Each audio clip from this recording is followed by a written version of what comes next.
আগামীর আপনার সন্তান, আপনার সম্পদ, আপনার গাড়ি, আপনার বাড়ি, আপনার জমি এবং আপনার অলংকার এদেশে কোন দলের কাছে নিরাপদ? আপনাদের বিবেকের কাছে একটা প্রশ্ন করি।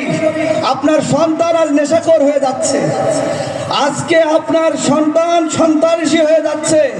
আপনি দেখেন তো কোন দলের ছেলেগুলো আজকে ভালো? কারা নামাজের দাওয়াত দিচ্ছে, কারা দিনের দাওয়াত দিচ্ছে, কারা আপনার বাড়ি ঠেকিয়েছে, কারা আপনার গাড়ি ঠেকিয়েছে, তারপরেও এদেশের মানুষ তাদেরকে বিরোধিতা করে। কেন বিরোধিতা করে? যে তারা আল্লাহর পথে মানুষকে ডাকে, আল্লাহর রাস্তায় চলার কথা বলে। এই জন্য সমস্ত তাগুতি শক্তি ইসলামী আন্দোলনকে মুছে দিতে চায়।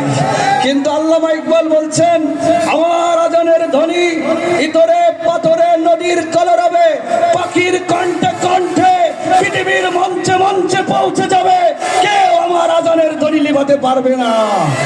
সুতরাং যারা আমাদেরকে আজকে নিঃশেষ করার চেষ্টা করেছেন, কিন্তু আল্লাহ রাব্বুল আলামিন ঠিকই তাদেরকে প্রতিষ্ঠিত করে দিয়েছেন। এই জন্য আমরা আগামীতে আরো সুন্দরভাবে, বিনয়ভাবে ইসলামী আদর্শকে ধারণ করে, আমাদের লক্ষ্য কোনো হাট ঘাট মাঠ বিল নয়। আমাদের লক্ষ্য হচ্ছে বাংলাদেশের 56,000 বর্গ কিলোমিটারে আল্লাহর দিন যেদিন ফট ফট করে কালেমার পতাকা উঠবে, সেদিনই আমাদের বিজয় শেষ হবে।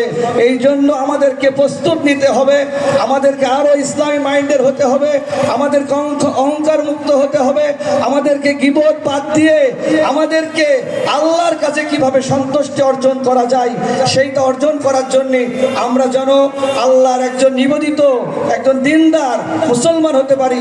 আল্লাহ যেন আমাদেরকে তৌফিক দান করে। ওমা তৌফিক ইল্লা বিল্লাহ। আসসালামু আলাইকুম ওয়া রাহমাতুল্লাহ। আলহামদুলিল্লাহ।